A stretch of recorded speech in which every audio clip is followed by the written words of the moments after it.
All good? Super. So good morning and welcome fellow councillors and those viewing on YouTube. You're very welcome to the Heritage and Town Events Committee meeting being held today, Thursday, 16th of February. So we're starting at 10 a.m.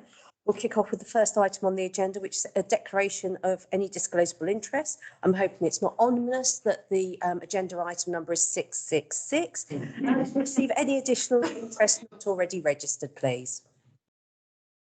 Obviously, if anything should become apparent during the course of our discussions, please feel free to indicate. Karen, do we have apologies for absence, please? Apologies from councillors Thetford and Parker. Thank you very much. So we then move on to agenda item 668, which is the minutes, to confirm the minutes of the Special Heritage and Town Events Committee meeting, which was held on the 1st of November and received by Council on the 29th of November. We've all had these previously. Are we all happy that they're a true reflection? Super. We'll then move on to the financial report to receive and discuss. I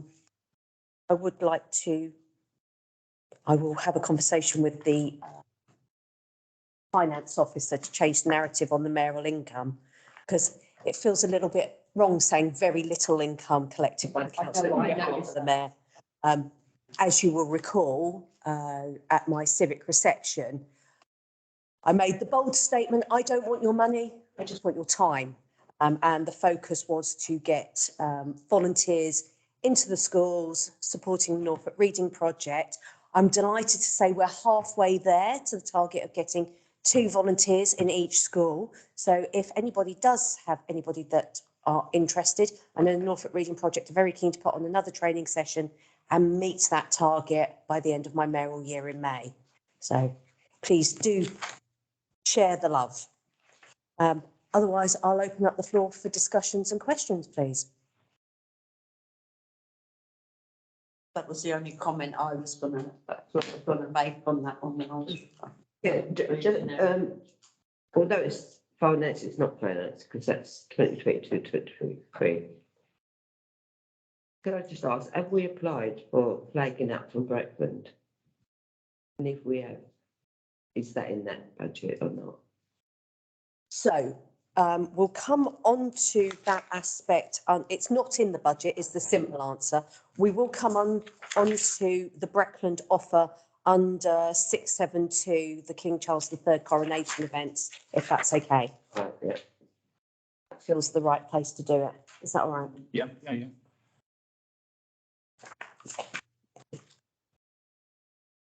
Any other questions or queries on that, please? Can I just say before we move on to the next agenda item, because it is pertinent to this underspend that you see on this budget sheet. The town events, Alan has got a copy on your circulated financial report that says there's a significant underspend. Also underneath that is the Queen's Jubilee expenses, which actually when we included that was actually one of the designated town events. So we need to make sure we understand that. Because we did have a significant underspend, I must admit, we have tried to do some more events, and as we're going to go into the new year, we'll talk about that a little bit later, about marketplace, a series of marketplace events. We had such a good feedback from our steampunk element of heritage last year that most of the stall holders and the performers, etc., wanted us to put it in the diary and make it a regular feature. So on March the 24th, 25th and 26th, we're having a steampunk weekend. So we did allocate some money out of the underspend, but I know Alan has now asked to post the next agenda item to talk about how we can buy some of the money across. In V&C last week, he also produced a breakdown of V&C events, income and expenditure, and I've looked more closely at that. And actually, some of the expenditure that comes out of this budget has been pushed into the events expenditure of V&C, and that amounts to just £7 shy of £1,500. So there's an additional expense that needs to be transferred across at some point. So all in all, I think you're going to have a little bit less than £5,000 as an underspent, a more realistic underspent figure once we've done all those movements. I think we can still entertain what is proposed in the next agenda item, but we might have to take a little bit out of reserves because we have allocated some money to the steam pump thing. Yep. One of the things we did talk about over a year ago was the idea of, in terms of the Galia and the history and that. So one would hope that we can get that expense this year, so that is right. All the text has been done. It's purely design to get those done. But you know, I think it'd be useful to have those done. So they like the pop-up roller Yeah, banners. so we talked about having one about the Regalia, but this time it is Guildhall. So when we have an event on, you can easily just put them up. So if I'm there making them for like that, they're available on marketplace, and then give a bit more to the actual event. So we do have an underspend in civic events because the civic events have finished now. There's no real civic events in the last quarter. So again, we might be able to look at some of that because it is promoting and marketing civic events in the future, like mayor making and the like. So we could look at that. Having said that, Stuart, we do have a significant underspend in the marketing promotion of V&C. So either way, Let's just we'll get that done. Conscious if we get it done before this Yeah. financial year. Yeah, definitely. Yeah. Okay. Anything else, please, team?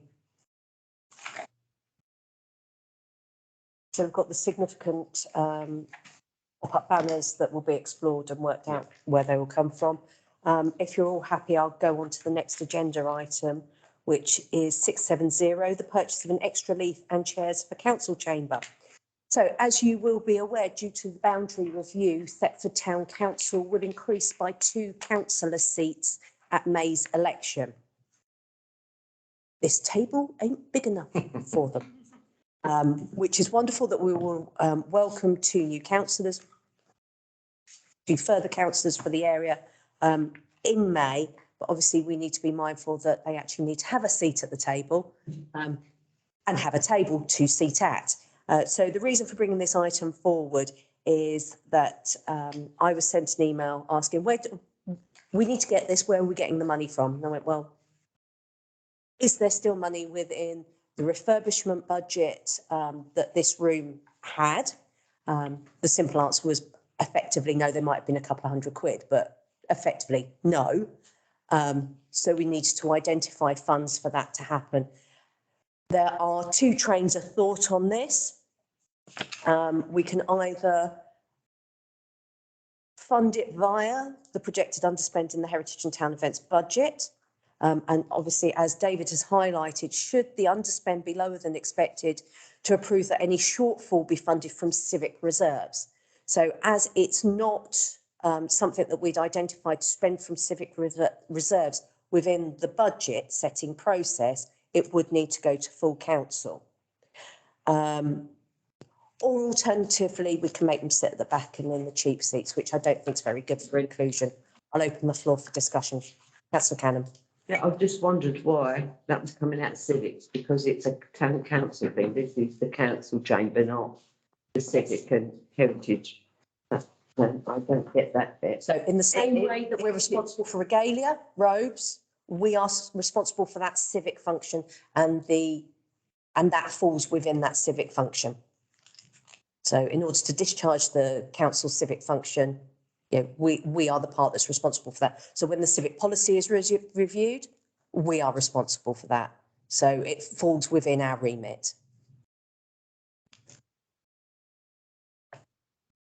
Can I also add to that? When we took the decision to move the administrative support from King's House to the Carnegie, that was one thing. But people asked, well, why are we retaining this? Can we not move that to the Guildhall, which is where it was originally?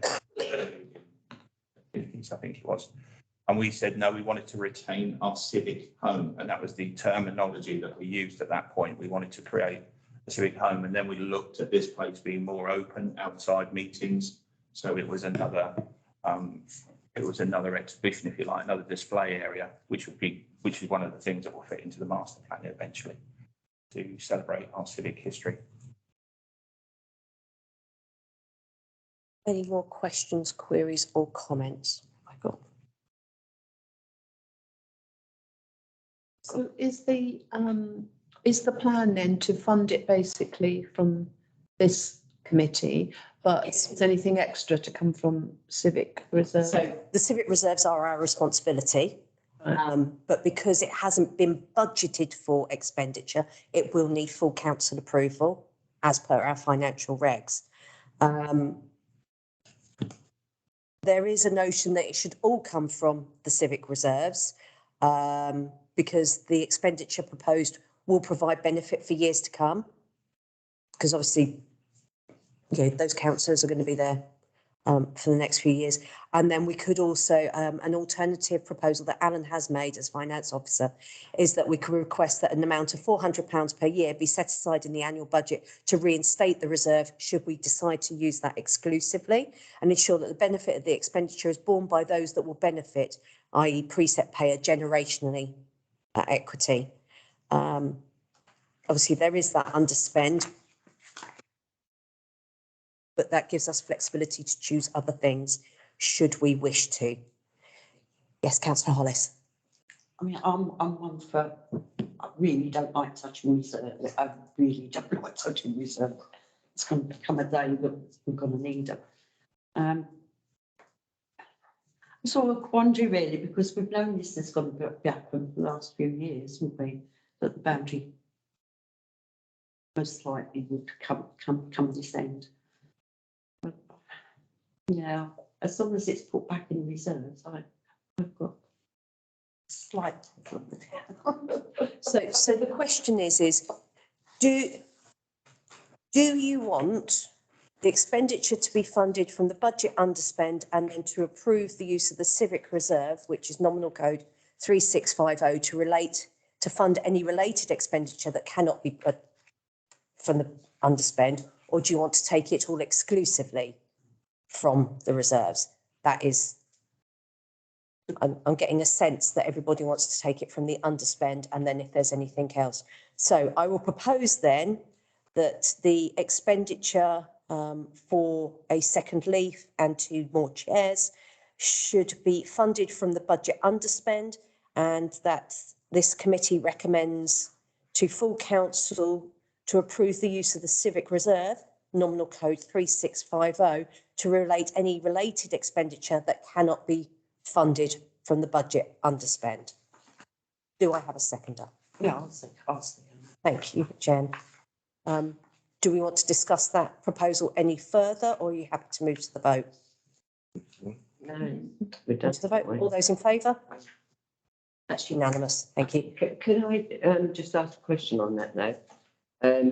No, because I just gave you the votes. No, not on the subject of this room. Is there anywhere where we, a civic, have a budget for the maintenance of this chamber? So is there a budget line? So I don't know, a few years to, so don't you think we should have one? Because it could be, I mean, she's just sat on her chair, if you're saying this room is our responsibility, so that chair's our responsibility, but we don't have a budget line. Wouldn't it be wise to, I like budget lines on everything. Okay. So that I'm not being funny. I just think that. So I would suggest that we take that as an action point for the next meeting, because I'm mindful that budget's just been set, so that's not anything. Yeah, I'm not right now. But if we have it as an action point, it then sits as a flag for the incoming administration. Yeah, to look at. To look at readying consideration for their budget setting come September, which isn't far away. I mean, I agree with doing that. But what I was going to ask is there still some way that the money can be put back, well, it should be, money put back into the reserves to cover that spend? If we use it. If you use it, then can that be put in? If we pick that up as an action point, because we've done the recommendation to full council. If that's, And that's what yeah. I said. So And if there, if it's there, Please. then please put it back in. for we reserve. can only ask the incoming administration. This is there, but I think, you know, start dipping in and you're not putting it back, you could end up. And that was why I was quite keen to, if there is an underspend this year, let's do it within that and not Yeah. hit that side of things. Yeah. So are we all happy with the way forward on that one? Super, thank you. So town events, we're going to receive an update on the current year's events calendar, particularly the Christmas night switch on celebration, Yeah. which was fun. It was. So we haven't had a meeting since we did the Christmas light switch on weekend, which was the 2nd through to the 4th of December last year. And the vast majority of feedback has been very positive. In fact, even stall holders and Sheldon from Larry Grandsons have expressed that it was a lot better in terms of spreading out the funfair rides and things like that. So I think all in all, people enjoyed it. Sheldon has already spoken to us about this coming year, and we are hoping, and he's offered to supply some little sort of log cabin type things that you see at Christmas markets that we can also, he doesn't want to, he just wants to install them and throw them out to voluntary groups and charity groups for their use, which is a really nice idea. So we've said yes to that. So hopefully the Christmas lights switch on weekend of this year will be even bigger and better. So all in all, I don't know whether any of you have got any comments on Christmas light switch on, but yeah, it seemed to be very well received. Can I just say the fake snow wasn't as bad as I thought it was going to be? It was quite lovely, actually. Any other questions or comments on current? Yes, please. No, just congratulate the team for putting those little extra bits like Pearl Express that we got there. Just gave a little bit more further opportunities for the children to get involved, because sometimes it's come along, go there, lights are on, off you go. You've got those extra bits, you know, the bit with the Santa riding the sleigh just gives them that it's well attended down at the riverside for you know, the choirs and bits and pieces down there. So yeah, good. I think we're going in the right direction and we can build on it. Brilliant. I think the bit on the riverside, the school that provided all the school children with their homemade lanterns were late in requesting their attendance, and so this coming year we're already talking to the schools that Amber works with through the Guildhall Heritage Project, and we're hoping for not just a contingent to be on the riverside, but a lantern parade through the town as well. So they are talking about hundreds of children coming along, which would be absolutely brilliant. I'm really pleased to hear that, because with another hat on, I'm actually also on the local cultural educational partnership, which that particular school has, you know, embraced and run with and just dragged us all behind them. And we're already having those discussions within that, how we can facilitate, you know, funding, that kind of thing, and, you know, bringing it together so it can be a celebration of all the cultures that we have in the town. And just celebrate Thetford, because she deserves it. May I update on a couple of mayoral bits? So as you're probably aware, we held the mayor's quiz on last Friday. We raised almost £400. So thank you to those who came, those who also donated raffle prizes. They went down really, really well. Thank you very much. So yes, much appreciated.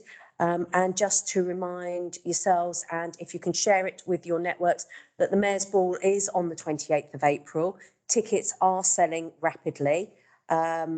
Obviously, if you're unable to support in attendance, we will again be holding a raffle. So if that is a way that you would like to see fit to support that, and I know it makes a real difference to the team at the Norfolk Reading Project to have, our support behind them. And they've actually, quite excitingly, from the project with us then morphed into a project also with Norwich and has now been expanded into Great Yarmouth. And they're looking at taking it, county-wide with the impetus that has been provided. So thank you for permitting me that opportunity to share them and their work with our communities.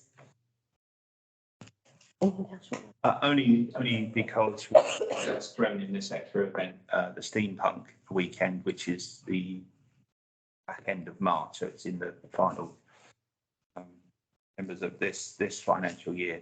I mean, this was an element of the Heritage Festival last year, Heritage Open Days, etc. And the stall holders and the entertainers and the performers were really pleased with the facilities that we had, the turnout, especially for a first stab at it. You know, they usually go on a circuit, and they're really keen to help put Thetford on the map as an annual event, but to do it bigger and better.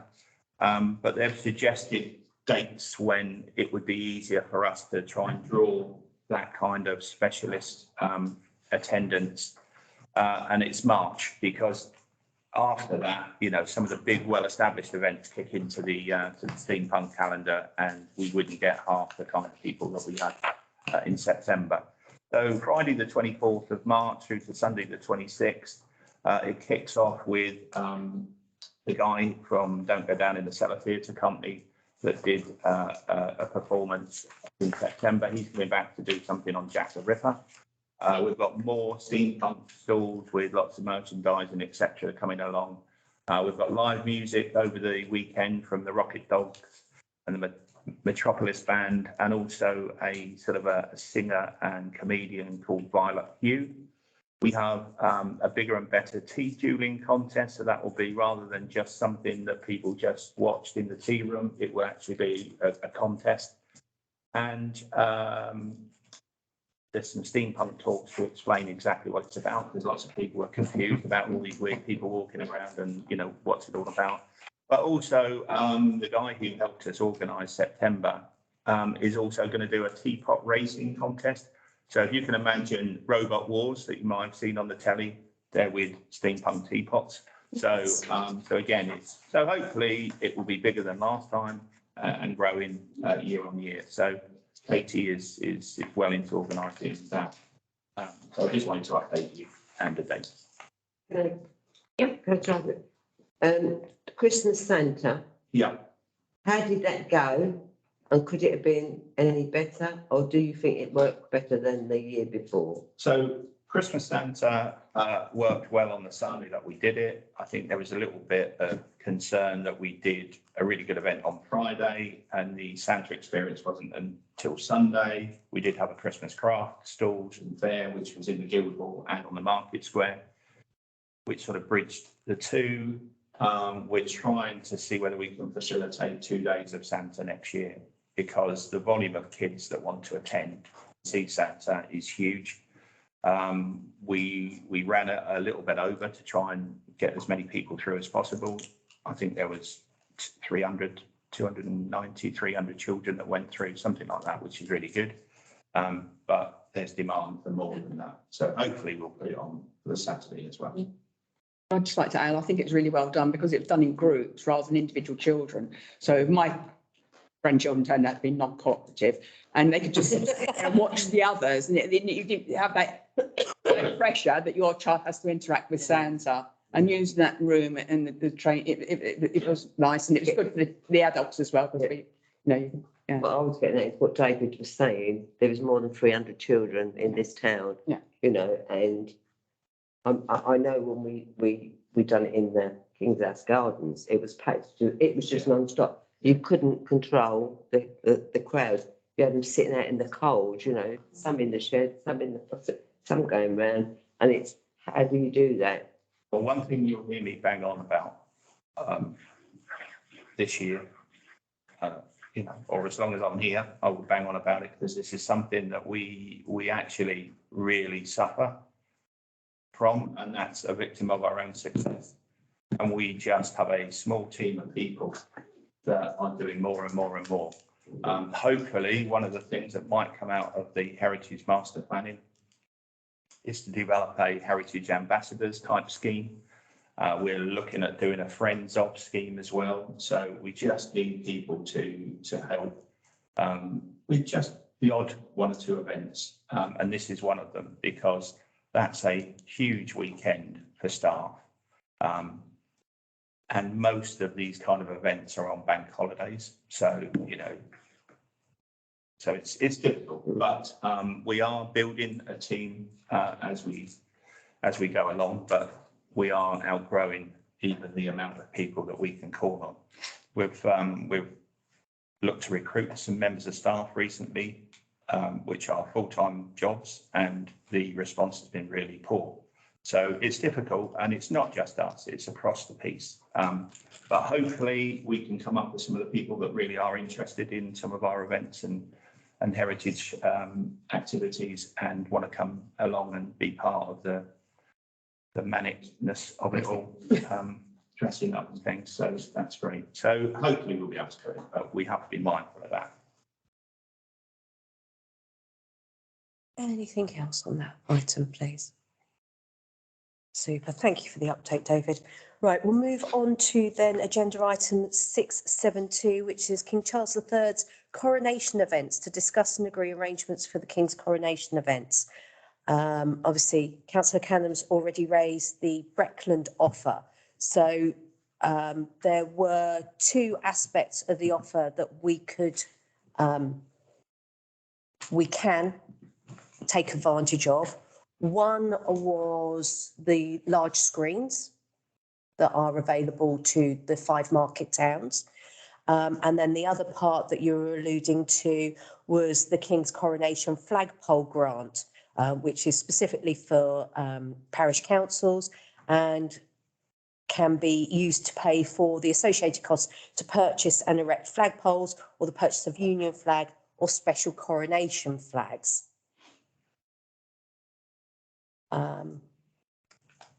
We'll deal with the Breckland offer first, if that's okay, and I'll open the floor for discussion.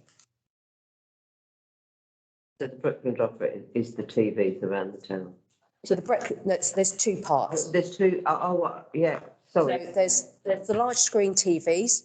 Do we want to adopt one or not? And then there's the flags and flagpole grant offer. What I would say is I think it's this Friday that the grant funding closes for the flags and flagpoles. So we need to sort of motivate ourselves should we wish to take advantage of that. Can I just say on the flags? It's 50% match funding.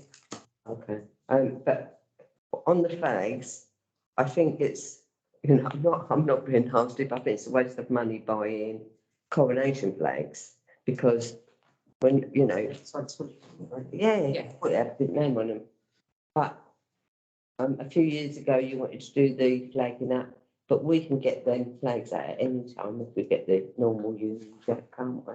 Yeah, and we have the Union flag. We have a couple of Union flags that have just recently been renewed, so they're in good nick. Obviously, they were out quite a bit for both the Jubilee and then, sadly, the death of Queen Elizabeth. So, we know the stock's right there. So I would suggest that I agree with Councillor Canham that actually we don't need anything else at this stage unless we need more bunting. We've just bought some bunting. There we go. So we can't use it for costs already incurred. Money, and he didn't ask. I've not spent your money, I've spent B&C's money.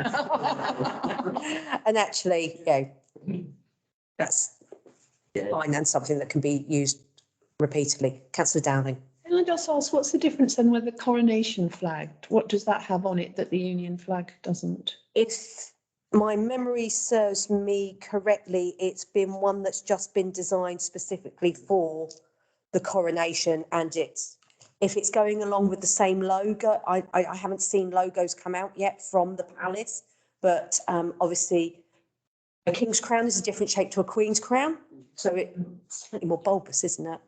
It's rounder. Don't like the picture like cool. Possibly, but I just wonder if it's worth, from a collection point of view, if we've got all the other flags of different, we should have just one of them, but if we haven't. given with, the last time there was a coronation was quite some time ago. I'm not sure it's probably the best use of taxpayers' money, to be fair.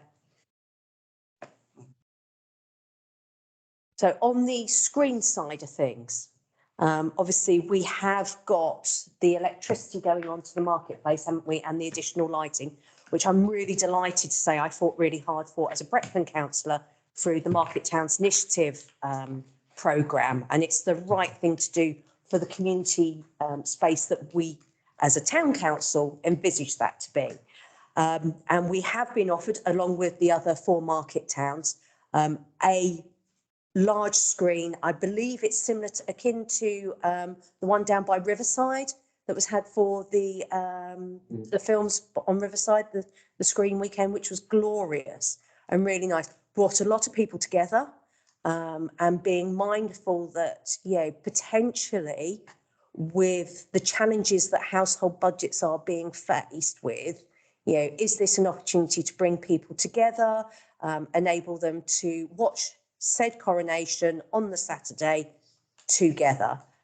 What feedback are we getting, David, from market holders in terms of provision for the market, because it is on the Saturday? Yeah, so the market holders are asking what we're going to do, although some of them are even talking about not attending because they feel that football won't be in the town, they'll be watching the coronation. I'm not sure about that. A lot of the feedback that we're getting from even staff members is that there doesn't seem to be a lot of excitement about the coronation, but I think it's because the information has been quite slow in coming out. I mean, it's only very recently that we've had an idea of what themes will be on each day. So Saturday is the live coronation, and it's only quite a short ceremony in relation to the to Queen Elizabeth. And then it's a live music event at Windsor Castle in the evening. Sunday has been dubbed Big Lunch, so it's the street party day, if you like. And Monday is Volunteers Day, so it's trying to celebrate all those people that do great things for our country. So it depends on really what we want to do. Now, we traditionally always do a street party, and I think, you know, we're up for that. But again, we're mindful of what happened with the Queen's Jubilee, so we need to manage it so we can easily transfer exactly what we do and commit to on the marketplace into the Carnegie. So it will be a smaller affair unless people come down with their own chairs and stuff. On Monday, it's trying to get volunteer groups who is a bank holiday. So will they want to come down and have stalls and gazebos on the market square? Probably not. We're not getting that kind of feedback. So at this moment in time, all we've got committed to is a street party, but we need to know if that's what we're going to do. We need to get it out there. If I can just pick up on the Day of Community Action on the Monday. Yeah. I know speaking with a couple of local residents associations, they were like, oh, we could go out and do, you know, litter picks, you know, have a day of community action coming together. And yeah, it's never going to catch on. I really shouldn't be allowed to do slogans, but I was wondering if there is an opportunity for this council to make use of all the litter picking equipment that we got to hire out, well, to lend out to residents. If there's an opportunity that we could do, I don't know, the big pick, that's litter, not noses, and facilitate, you know, people being able to pick those up, go for a litter pick, come back, and feel good about having engaged with their community. And it's an opportunity to reach out to different people, as you said, with it being a bank holiday. Yeah, the Norwich Residents Association have changed their litter pick from Saturday to the Monday to get involved in the community event. Is that potentially something that we can do as a Thetford call to action day and coordinate? Because we have some amazing litter picking groups locally. Yeah, we have them over on St John's, we have them over on Borough Ward, we have the amazing gang with Rex Cora over on Cloverfields. So, you know, is it perhaps an opportunity to do the big pick? You hate me and my slogans, don't you? Yeah, we could do. I can't remember why we did it, Stuart, because you must remember. We did a massive town centre litter pick once. Mm. We all, yeah, we did. We all gathered at the market square. Picked up our, and then we just all went off to Castle Park, the Riverside, and then gathered back again to the market. We done Castle Park. then. Yeah. Cup of tea. Good job. I think that was the big spring clean. Yeah. So, we're capable of doing it. And it's an opportunity. I'm wondering again about reaching out to, different groups, supporting them so they can do their own thing within that theme, or we can help facilitate families with the litter pick equipment. And then it's also extending our communities, bearing in mind what you said on the last agenda item, that we need willing victims, volunteers to support us in, the various things that we do. So could that work? What do you think, team? I mean, for those that don't want to go on a litter pick, you could encourage people to just clear up outside their house. If they just want to do something small on the day, just to say, just do the immediate area around your property as well as the litter pick. So everybody, you don't think, I've got to go on a litter pick, but just go outside and just pick up anything that's outside your own property. And the shops and facilities. Yeah. Lime Kiln Lane, that, could do with a bit of a tidy up. Thetford's big pick. Thumbs up or thumbs down at the moment? Yeah? Right, let's add that into the mix. So if we go back, obviously we're talking about the Saturday, the live coronation and the music event at Windsor. We have this offer of a screen from Breckland Council. Do we want to take it up or not? Yes, Brenda. Right. There are certain people that will be doing their own thing, some of the estates. Always. And some of the estates are broken up into streets. So it's who are we providing on the square? So you'll get them people that are just thinking, do you know what? I've got to put out in the street. I'm going to go up and I'm going to watch it on the big screen.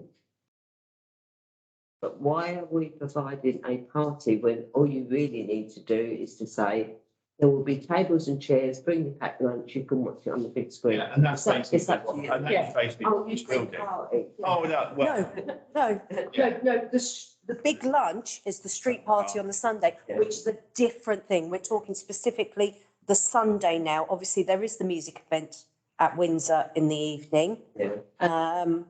There's the Saturday live coronation.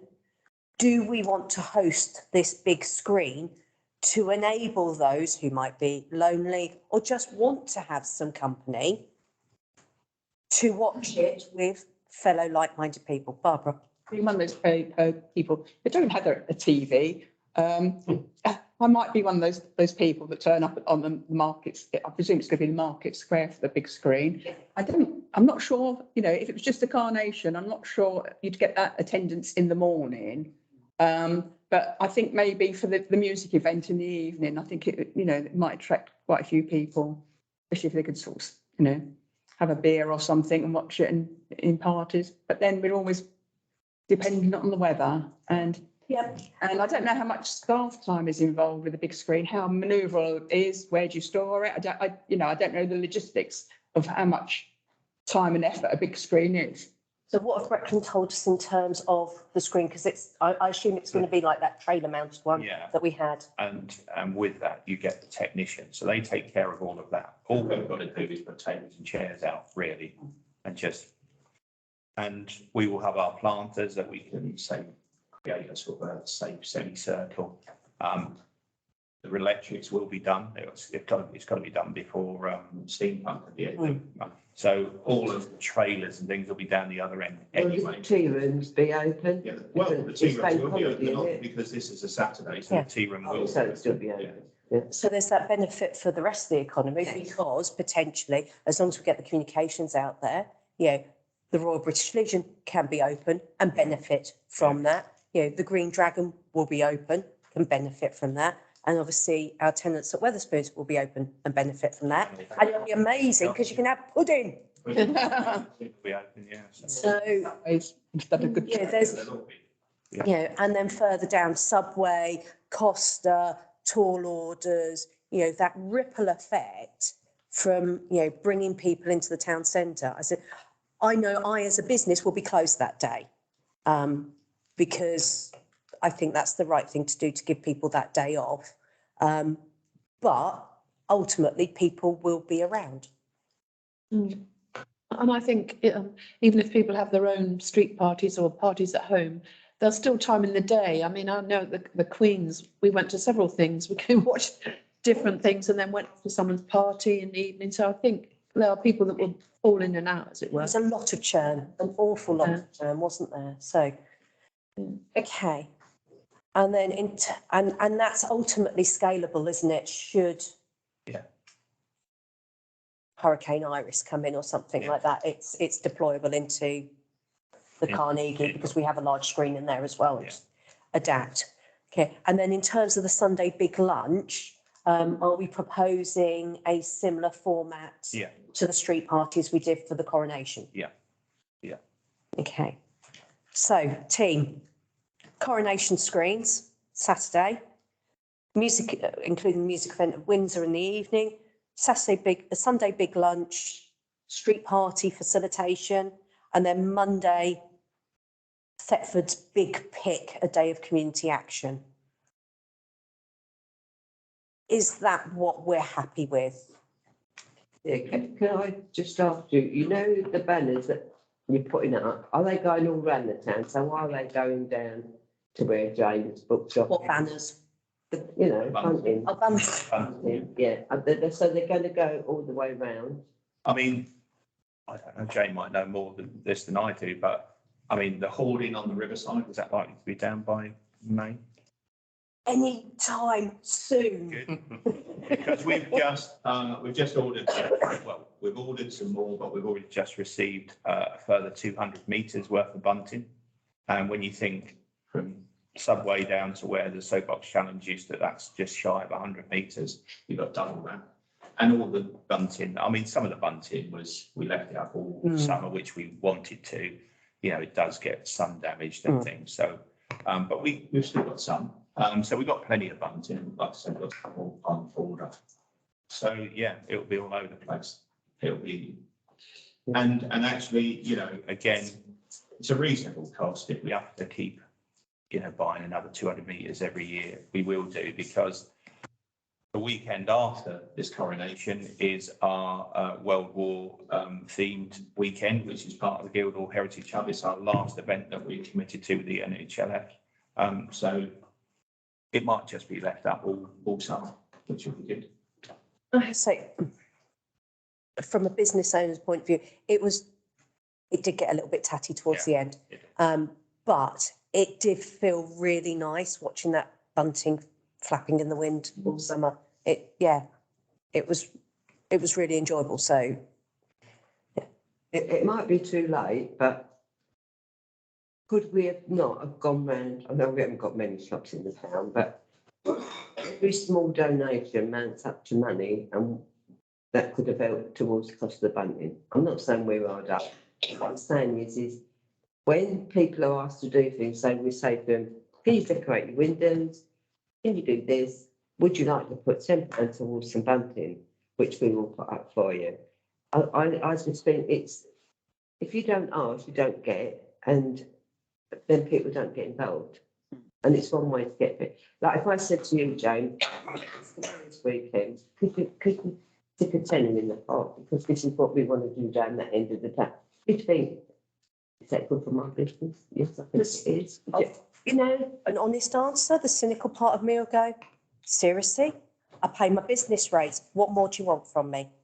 Well, you're not paying it to me though, are you? And ultimately, is Joe Public going to care about that? You know, is the average business owner going to care about that? Sometimes they do. Actually, Yeah, I pay my business rates. What do I get for that? I don't know if I can get your answer. No, I know. I think also if you get that where some people donate and others don't, there's going to be people saying, well, I contributed towards that, but Joe Blogs next door didn't donate anything. So, you know, it's going to be. And I think if you are going to go down that route, it needs to be a well-planned process of communications with those businesses, and highlighting ultimately the economic benefits of engaging with that in the same way with the Christmas lights. And, what's the economic benefit to you as a business? So go back to the agenda item. So to discuss and agree arrangements for the King's coronation events. So we're saying yes to the Breckland screens for the Saturday, for the live coronation and the music event at Windsor. We're saying yes to the Sunday big lunch street party. And we're saying yes to Thetford's big pick volunteer day of community action mobilisation type thing. Can I just say I'll abstain from any voting on the screens? So would you like me to take them as separate items? I honestly don't mind, but I will abstain on voting on screens because I've actually made a personal comment on my thoughts on it, so Okay. I think it's totally wrong with it. So, Karen, if we can note councillor Hollis's abstention on that aspect. So proposal is accept Breckland's offer of the coronation screens for the live coronation event and the music event at Windsor. Yes to the big lunch street party, marketplace with alternative in Carnegie should weather conditions necessitate. And that's the same for the first one as well. And then Monday, Thetford's big pick, a volunteer day of action. So that's the proposal. Do I have a seconder, please? Thank you, Barbara. All those in favour? And I'm presuming, Jen, you're happy with everything else apart from the screens element? Yeah. So can we have that recorded that councillor Hollis supports all of it apart from, but has abstained on the screen element? Is that okay? Yeah. Yes.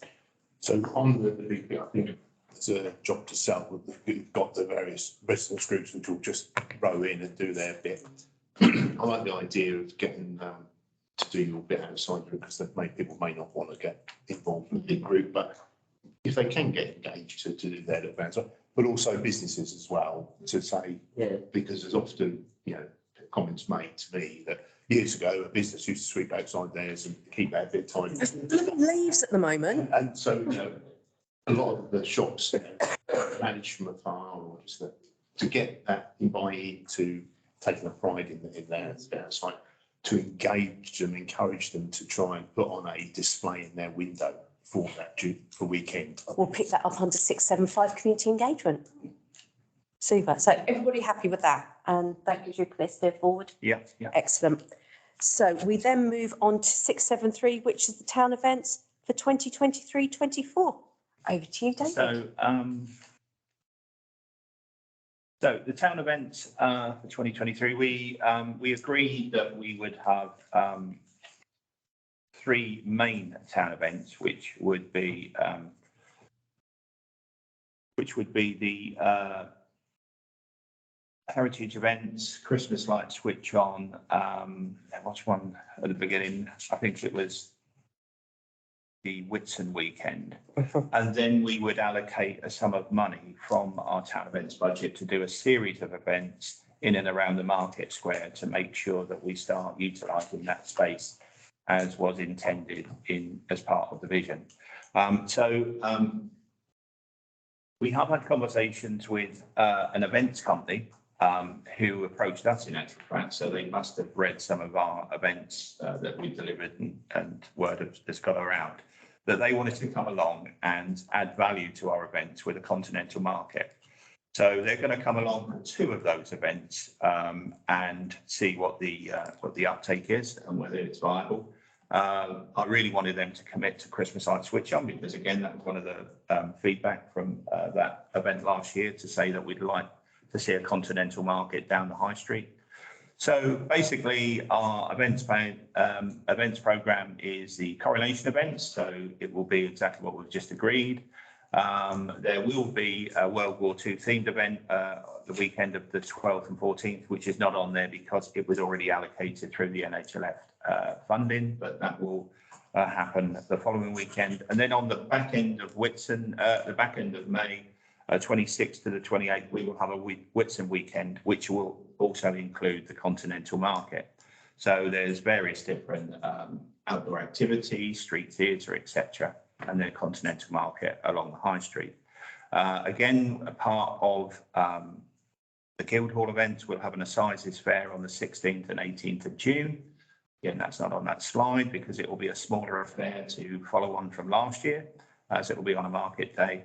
And then we'll have our big event in the summer on the market square, which is our Seaside Special. And that will run from Wednesday, the 9th of August, all the way through till Sunday, the 13th. And the continental market will be with us for all of those days. So it will be a huge event in the peak time of the summer holidays. We need to make sure that we market and promote this because it's a big company. They've already looked at the high street and they think that they're going to go all the way down the high street and all the way down through Riverside Walk down to the river with various different stalls and foodie type things. So they've made a big commitment to coming to Thetford. I'll be honest with you, I was very sceptical that they would commit, but they were back within 2 days of meeting with Katie and I, and they committed to both those events, Whitsun Weekend and Seaside Special. So we have to make sure, we're already talking about it, we have to make sure that we market this as far and wide as we possibly can, because with respect, Thetford is not a huge town, and to facilitate this and their commitment, we need to have people coming in from the outside of the town as well.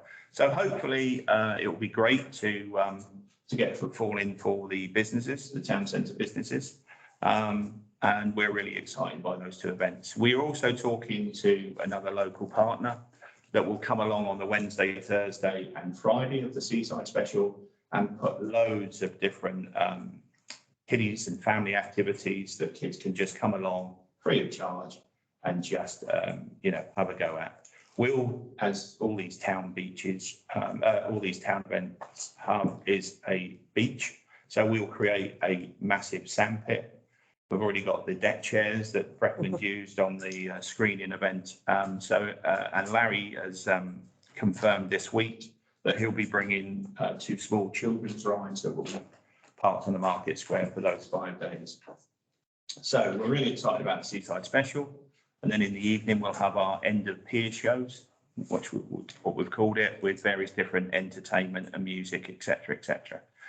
So we then go into September, which is the 8th to the 17th of September, with a host of heritage themed events, because it ties in with Heritage Open Days as well. So other heritage assets around the town will be delivering stuff as well as ourselves.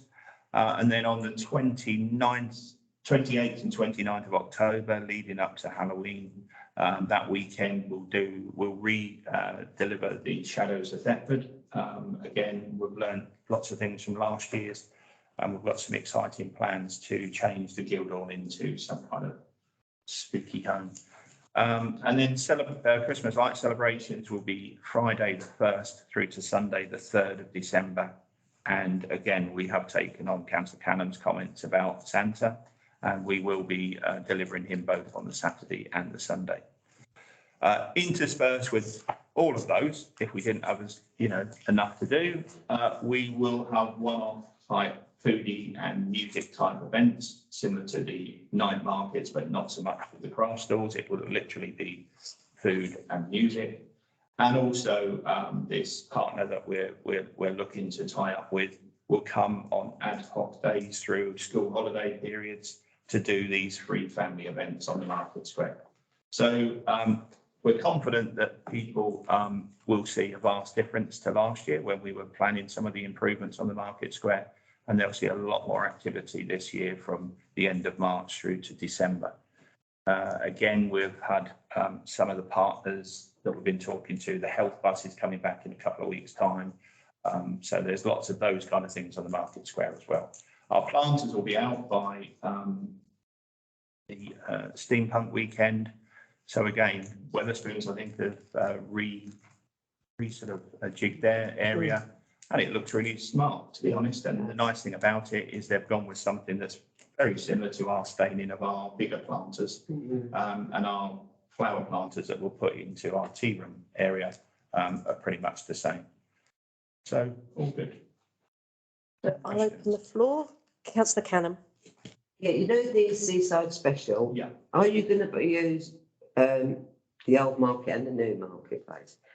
Because you've got a lot of space down there, so it could be like the children might be standing and doing something at the top. And then there's little stalls or something, I don't know, bush benches, you know, the kids are throwing stuff. Coconut stuff, you know, whatever, so that you're using both ends, both sides of the market. So the answer to that is no, we're not planning to go down to the lower market. One of the reasons for that is because, again, we are busy and the Carnegie is very booked up as well. This goes over for such a long period of time, from the Wednesday through to the Sunday. We've got stuff on Friday and Saturday in the Carnegie, which we can't have too much noise and distraction outside the window. Okay. So we're not, but we're not, but one of the things that we are going to use is the Guildhall Large Court, because we want people to actually go through those front doors. So again, it will be some additional activity inside. Yeah, I didn't realise we was using inside, I thought it was just going to use the outside, but. Anyone else, please? Sounds fun. Can I do a plea for all the businesses that are on King Street and down Riverside Walk and any other area that a continental market may go on? Quite a few years ago, you'll recall that we did have these. Yeah. And there were some challenges because whilst it brought amazing footfall to our town centre, the challenge was that there were a load of stalls in the way of the front doors of the existing businesses. And some businesses actually had to close early because they couldn't, service their customers, shall we say. So if feedback can be given that mindful and respectful placing of stalls will be very much appreciated. Yeah. No, I mean, I am really surprised, and I know this sounds really awful because it sounds like we don't, I don't really think much of the town, but this events team, this group, they go to massive great cities all over the country and they are very, very professional. Some of the things that they were telling us that we need to do to facilitate it. I've mentioned the fact that, have a look down the town centre, make sure that you're not in the way. One of the things that was really disappointing for the last continental market were the wires draping across. It is also a huge risk, but these guys seem as if they're, they go to some of the big places like Oxford and Liverpool and Manchester. And I mean, I'm very surprised they're coming, but I'm really excited that they are. And it seems as if it's not, it's a continental market. It's not just European foods, it's continents from around the world. It's like, worldwide foods as well, and crafts from all four corners of the world as well. So, I mean, it's exciting, but I understand, Jane, what you're saying, and we'll definitely make sure that happens.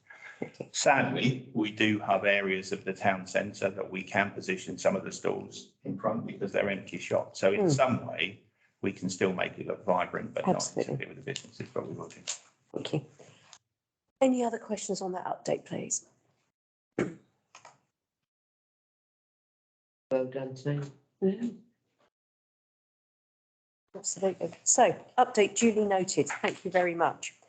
We then move on to 674, which is the Heritage Master Plan. Again, to receive another update. And that's you again, sorry. So, the first of, I'm sure, a host of various workshops and events takes place on Thursday the 23rd and Friday the 24th of February, which is next week. So we will be getting stuff out now every day from here till then to try and encourage this. It's really important. I know people sigh when they hear the term consultation, but it's really important that they do come down because we genuinely, or Trickler, who are the team that we've commissioned to do this, are really keen not just to hear the same old. They want people who have lived and worked in the town over so many years to tell us all the other stories. I mean, to be honest, what we've learned about the Guildhall in the last 12 months with some of the research that Katie and Amber and the like have been doing has blown us away because, again, you know, not wanting to sound negative, sounds if I'm a real pessimist, but I thought, you know, yes, there was a story to be told, but I had no idea that this kind of stuff would come out of the woodwork and it, you know, so we want people who have lived and breathed here to come and tell us, you know, why don't we do this? Why don't we do that? Or tell Tricola. So on the 23rd, it's an evening event. So it'll be 5 o'clock till 7 o'clock. And on the 24th, it'll be 10 o'clock till 12 o'clock. So you'll get the families and the working folk able to come down. There's going to be a short presentation by Tricola to explain exactly what the master planning process is. And then there will be 7 stations in the large court, which hopefully will promote some of the more usual heritage assets that people understand. And so Ancient House Museum, Charlesborough Museum, King's House and Gardens, St Peter's, the Guildhall and Marketplace. And then we'll try and mop up with a bit of more broad brush approach on the rest of the heritage places of interest around the town. But we're also keen to highlight the Boudica Temple site, which is part and parcel of the new northern development of the town. So again, there will be a station that people can come and talk about and find out more about that. But basically, it is to try and glean from the residents of Thetford, and not just the usual suspects, but the residents of Thetford, exactly how they want to see our heritage develop. This is a very short window that we have as part of this process. By November of this year, we have to put another second bid into the NHLF and English Heritage, etc., to try and get some of the big funding that will then hopefully transform our approach to how we market heritage and exploit in the nicest possible terms our heritage assets. So encourage everybody to come along, come along yourselves and get involved. Yes, Brenda. Could I, just so you know, like when I'm repeating it to people, when you say people's stories, do you mean stories that they was involved in because it was a certain event? I don't know, you know, say something took place in King's House Garden. I remember a few years ago, Prince Charles came down and then he walked to the Tulip Singh statue and then to Lady Gentle Bridge. Are then they the sort of stories, or is it this, you know, because when you're, when people move here, they'll all have different stories to say, won't they? Yeah. So I don't know what sort of stories. The key part on your thing where there's the 7 stakeholder stations, what do they know about each place of interest? So that's where those stories come out. And then that delivers, you know, cascades through from there. Could we have that slide shared amongst councillors, please? Because I think that's a really powerful one that focuses in on 1, the sites, and 2, what we're looking to achieve from it, so that when we are talking to our residents, our community associations and that kind of thing, we can share, you know, that part. If that can go out today, that would be amazing. And obviously if that can be part of the minutes as well as the listing previously for all the events and what we're looking at doing, I think that needs to be part of the minutes as well, so that we've got that point of reference, when we are talking to our residents and businesses. I think Tricola are a really good company. They've got a very good track record. They've worked with some big heritage projects in the past. But we have been really, really demanding with what we want to get out of this. And one of the things that I've had discussions with Emma Collins, who will lead the consultation event on Thursday and Friday of next week, is that we want the people to walk away knowing and understanding what the vision is. We want to understand ourselves what the next steps are, the next pathway. So we want people to tell us all the stories. So again, those stories can be used in I know Ancient House have done a lot of audio recordings of people who have experienced the, coming down from the overspill scheme. BFR used it a lot. Yeah, BFER have done it. So again, we might be able to use some of those or develop some of those for future exhibitions and displays. But we also want to encourage, and again, Amber and Katie have done a lot of work through the Guildhall Heritage Project learning programme with the schools. I went into the tea room the other day and there was a couple of little children with their mums, and our tables are wrapped with heritage information, and they were telling the parents what they'd learned. And they are the next generation. They're the legacy of this process. So again, we want to make sure that we educate people to know how they can get involved. But we've also, we also know that people are really passionate about their Thetford heritage. So come and tell us. If we're not doing it as well as we should be, tell us, because this is a once in a generation opportunity. And we are at a point now where we've been successful with one big bid with the Heritage Lottery Fund. We seem to be something that they're happy to listen to and talk to. So we've got an opportunity to make that change. So it's really important that we encourage people to come down and talk to us on those 2 days. And if I can add, as Stuart will know from the Greater Thetford Partnership meeting that we recently attended, that whole part of legacy and ownership and our young people being able to talk Thetford up is a key part in Thetford's future, because there was an anecdotal phrase, wasn't there? We always do ourselves down before anybody else does. Well, let's talk ourselves up, and actually having those conversations with our young people who are then having them with their families is part of that raising aspirations and pride in our place. And actually Thetford does deserve more. Thetford does deserve better. And Thetford's a flipping awesome place. We just need to celebrate it. And this is a key element within that, and does dovetail well into the larger place branding work that has been carried out. And this is stuff that we can affect and we can change as a town council. Get off my soapbox now and open the floor. Yeah, and then Jem. I think I'm brilliant. This is great. It's going ahead. I'm concerned we're not going to get the participation we need to. Brecklin did quite a big job with Henry Way and Thetford branding, and that was over a longer period and a real resources being kicked at it, and they had quite a good engagement. But I'll trickle at picking up on some of that work. They talk to them because they need to, because I think I know it's true about, we know that, but there's also a big heritage angle within that people were saying. I'll just carry on and then need to come back. The other things of anecdotal evidence, I've tried to talk to people, so come along to this. Oh, another consultation, the issue thing. Why should I come along? So we talk about families and individuals, but also we need businesses to come along. And the obvious thing is out here, you've got no key person to talk to because they're managed from afar. But that is such an iconic building, like the town centre, with the heritage stories that needs to be part of this. I think, but how do we articulate going to see them individually? Because I don't think you'll have anybody from the Bell wander up on stage. No. But we need to go out to the right places like the Masonic Lodge, the coffee mill. It's a building, an iconic building that they may want a lot of people in there, but there's more to talk about the story of the mills and that.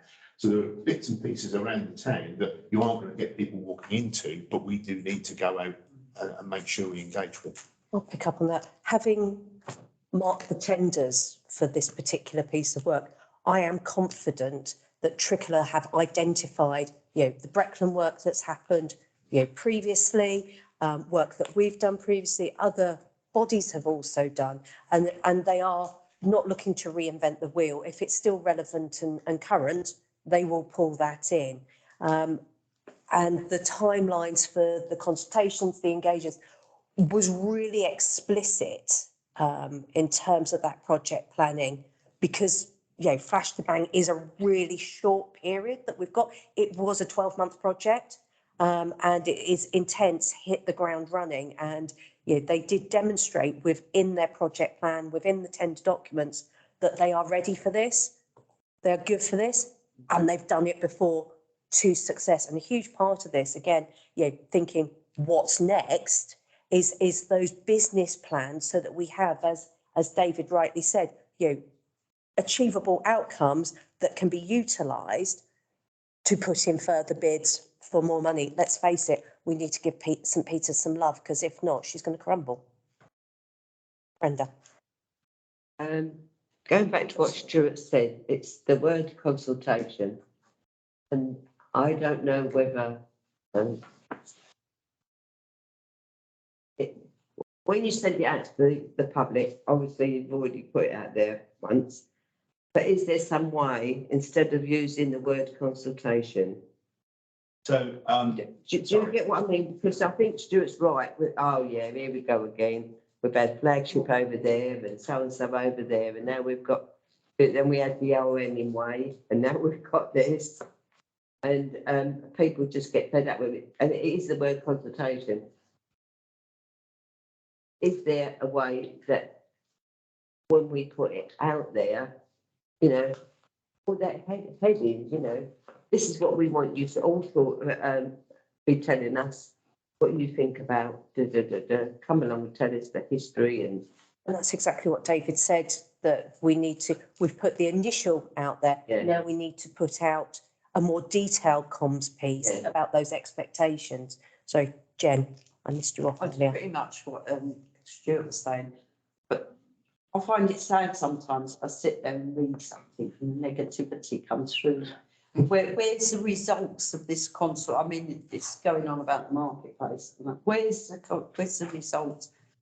Who's answered these questions and that? So yeah, I mean, And that was all in. It's a really big document that is still on the website. So consultations do worry me a bit, but I mean, it must be like Brenda said, maybe there's a way of wording it. People come and have your say, these are the items we need you to talk about. And I think it's possibly also been really focused in our conversations that, from those big pieces of work, this has fallen out and we need to focus on this. This is a key thing for Thetford, that visitor economy. Sorry, David. So one positive with this is it's a very short period of time that we need to get this done. Sometimes when you do consultation, people get frustrated because they'll come down, and it's a little bit like the marketplace. They'll come down, up there, give their views and expect something to happen within months. And then you look at the consultation process and the implementation process and all the rest of it, and it goes over years and people get frustrated. This has to happen really, really quickly because we need to get the next bid in November. In terms of answering Stuart's question, I mean, we've got some big players who are actually coming back onto the table. Breckland, to be fair, Trickler are talking to Breckland and have talked to Hemingway's team, but we have a more focus on the town centre where there was a wider brief there, but we'll share and work on elements of it. So they are doing that. But also Breckland want us also to get past this first step, because then they will come in and they will do all the conservation surveys and things like that is part of the funding process and the needs, and so they're very keen to get involved, and they will be involved. Crown Estates, they're very keen to get involved because they see Thetford as a huge asset right in slap bang in the middle of our forest. So I think we've got all the big players ready to go, but we just need to have this first stage. As I said, I've got a lot of confidence in Trickler, where they're very good to work with. They've worked with some big projects in the past. They've got a great track record, and I think we've got half a chance here to really knit everything together finally. What we need is those people on that slide to come together, because they are the catalyst. As long as they're willing to work together, I think everybody else will come in, and the big boys will come in as well. But we have to mop up, as I said in B&C last week, for Marks and Thomas Paine Hotel, they've done some great refurbishment work there. They're part of our heritage, and one of the things Trickler were really, really pleased with is they think we can be a huge daytime visitor economy, because you can spend a day in Thetford and pretty much take in what they've classed as the Golden Mile. You can walk from Castle Park along the riverside into the town centre, down to the Priory, all in a day, and feed yourself on the way. So it's a great, good car parking, etc. So it's a great opportunity for Thetford to reinvent itself in a different way, because towns up and down the country are struggling and we need to find another hook, and this is it. So I think if people just give us the opportunity, just say that this is one last chance we'll give you, we'll come down, we'll give our views, they will see a quicker turnaround of their involvement than they have done in the past. With the marketplace, again, I will just say I had a conversation with a couple of people yesterday and they said, look, come on, when are we going to see stuff? There was two things to the marketplace vision. One was to make it a safer space, and it is. Honestly, there was people that were going to get injured with the new steps and the tea room, etc. And even she would have been out of queue across there. And she's had a queue, the 3 days she's been open, she's had a huge response. Good luck to the girl, she's fantastic. But also, it is an additional event space and it's a safe space. So we needed to spend a little bit of time last year making some improvements. We'll finish them off to the middle of March. Again, Stuart Breckland have come to the party in that. They're funding some improvements that you will see come to fruition in the next few weeks. So I think, I think we've got a half a chance of pulling this off. I really do. And the market square is going to be a lot more vibrant this year. Take Jen and then I'll take Susie. I was just going to say, it's quite right, as you say, people want, if you turn around and speak to somebody today, they want it done yesterday. And that's where people can't sort of register, but it does take time and planning. Yeah, I totally agree with you. Susie. Yeah, I'm just going to say that slide up there doesn't mention consultation in it, does it? I mean, that would be quite a good thing to, send on to various groups and neighbourhood schemes and stuff to just, before it to. Just going back to the little poster we sent out, you see, because everything is really such a quick process, that's not good enough. So the next few days leading up to next Thursday, we'll have more information on it. So this is what we want you to do when you come down. This is what you can expect. So come down with your views prepared. That was just almost like a save the date, which is a bit silly when it's a week away, but that's the process at the moment. It's going to go bang, bang, bang. That's the trouble with social media, isn't it? It's up there one day, and then if you didn't see it that day, you have to kind of keep posting it. I'll also say one of the other things, because Brenda and Jenny will know this. So it's almost like consultation by stealth as well, because some of the best returns we've had on consultation type events was to bracket them with a big event on the market square.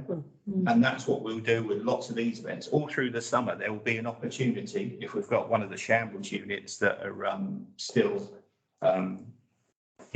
vacated, and we've got people looking at those, so hopefully not. We can open those up when we've got big events and people just pop in and see what we're trying to do and give their view. So it'll be an ongoing process through the summer, but we need to do that because some of the best feedback we had was, and we got lots of volunteers on those days as well for the remembrance, 100 years remembrance of the World War. So it's great. So we'll use events as well. I think that is the key thing. Whenever you have an event, you add the updates available for people to see, Barbara. No, I mean, I agree with David. I mean, it's not just a day's worth. I think you could do a whole weekend in Thetford quite easily. I mean, I heard about Sutton Hoo for years and years, and I sort of built it up as a big thing in my mind, went for that, I thought, half a day, you've done. And I'm thinking, in Thetford, there is just so much more. I mean, even if you exhausted all these sites in town, you could go and take yourself off in the forest for a lovely walk. I mean, we've got so much on our doorstep, and we really need to sell it. I'll just jump in on that one, because it's not Sutton Hoo, but it's Grimes Grange, which are on our doorstep. So the heritage officer that's in charge of Grimes Grange, he's got a big ask as well to try and promote that that area, to try and get visitors there. And he will be doing a lot of stuff on our marketplace. He will be bringing down people like Flint Knappers and all the rest of it. They'll be doing heritage type events during the week in school holidays for kids to come down. But it will be to promote that. But, it's a couple of miles down the road. Again, we want people to come and stay for the weekend and go and see those kind of heritage assets as well. I mean, I'm a friend of the museum, and one of the talks was on flint knapping, and I mean, I go to them regularly, I go to them as I'm treasurer, and I think, oh, flint knapping. I sat there absolutely entranced for an hour, just watching this chap going, what if I hit here? And it just happens by magic. And you think, really? And I thought it was going to be a really boring talk. And it's one of the best talks I ever went to, although he didn't do much talking. But also on Tuesday, Elizabeth, I mean, the talk was on dressing, I don't know what else the museum were doing, but I went for the talk in the afternoon. The museum was absolutely packed on Tuesday, and the numbers there are increasing, you know, year after year.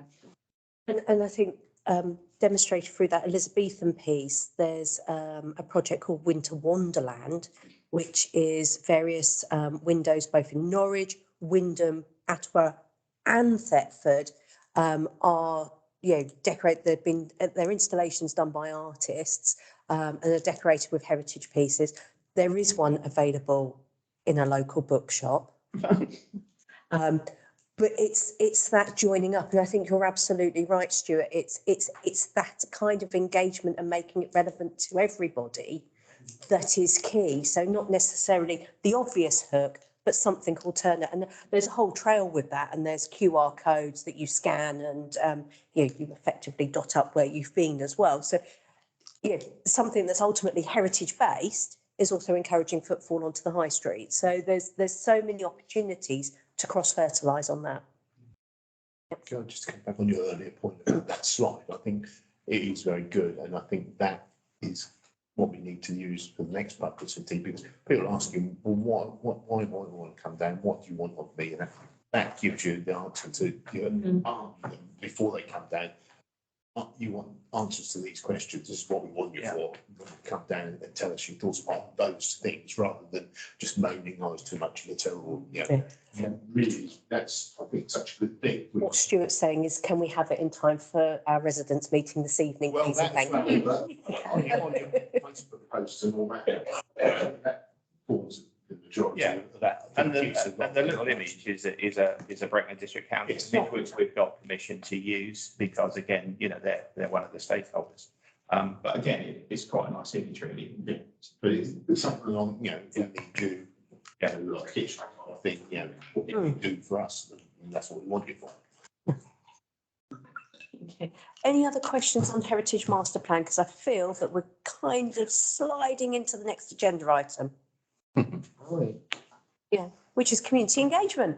There you go. So obviously you've had a really clear steer from the committee in terms of the Heritage Master Plan side of things. And then going back previously, we were talking about the coronation event. We really need to get that out there. And I suppose really some save the days for those fantastic events coming up this summer. I'm already thinking where I can get buckets and space from. Should design a window. But I think, I've got a lovely seagull. oh yes, I mean, I've got a couple of windows in there. It might take me to August to find it. Me just sitting there eating chips. Well, I've got some sponges to throw at people.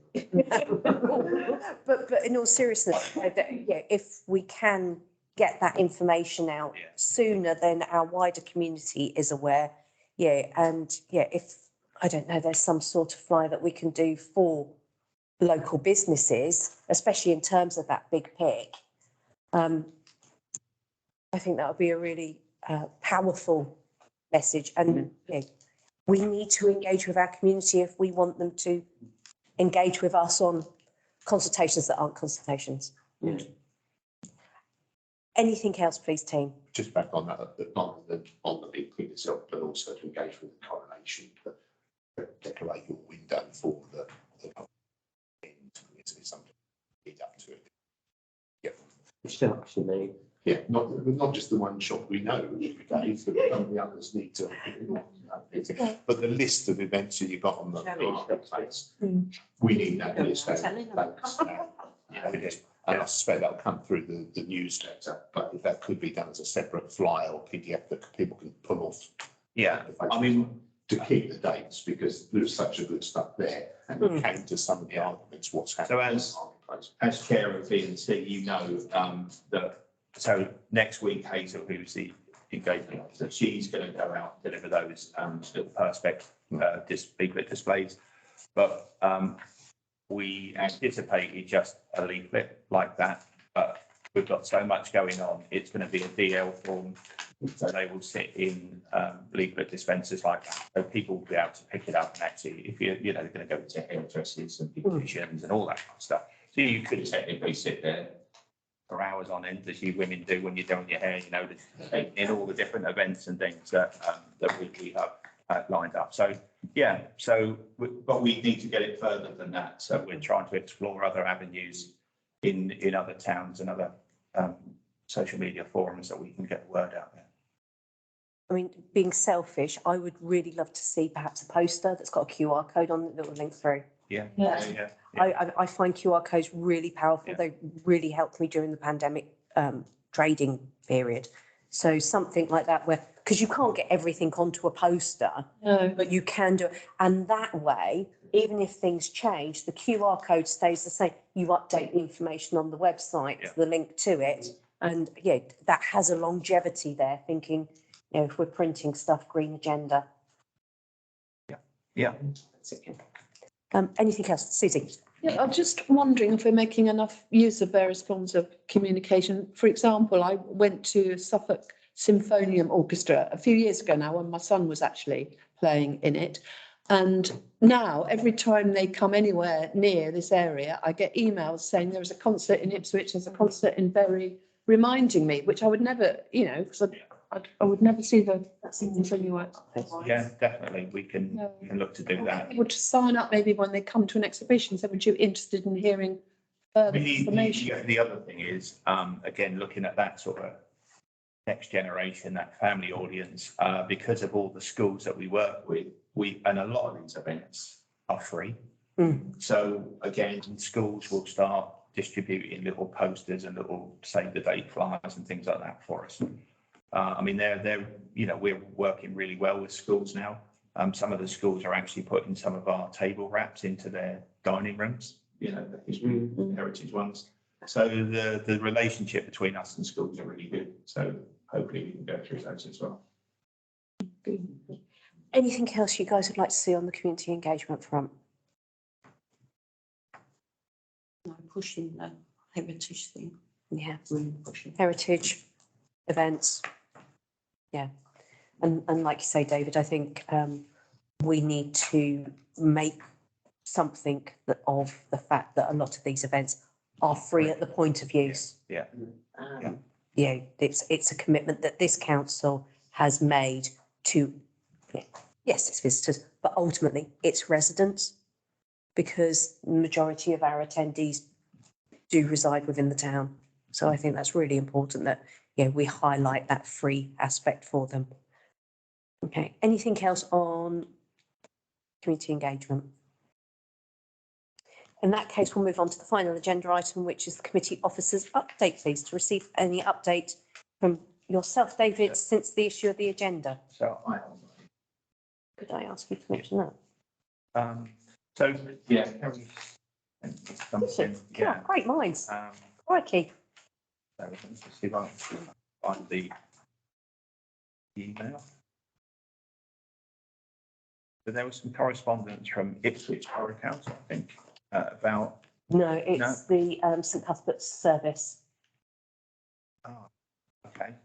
You didn't brief me. You Okay, didn't brief me enough on it then. okay. So, Can yeah. If you Can I? want- Yeah. Is that right? pick up on that one. I'm not a committee officer, apologies. So there is a commemoration service for the outbreak of the conflict in Ukraine coming up at St Cuthbert's on Sunday, 26th of February. It's a 3:30 start, but it has been suggested that should any of our councillors or representatives from the community, and obviously mindful that this is a bit of advertising for St Cuthbert's, would like to go, 3:15 is probably a better time to turn up. But I believe that some of our guests from Ukraine will also be attending, because it is a year now since, sadly, that invasion happened. Thank you. Do we have to let them know if we're going, or we just turn up at 3:15? If as councillors, you can coordinate through Kerry, let her know that she should be sending out an email, but I just wanted to get a save the date in for you, as obviously it won't be able to be at full council because it would have passed then. No. That's it. I've just reread it as now it's started. No, yeah. Okay. Yeah, that's it. Yeah. That's it. Well, thank you all very, very much for your time. An incredibly productive meeting, I think. And yeah, look forward to the next one. Thank you.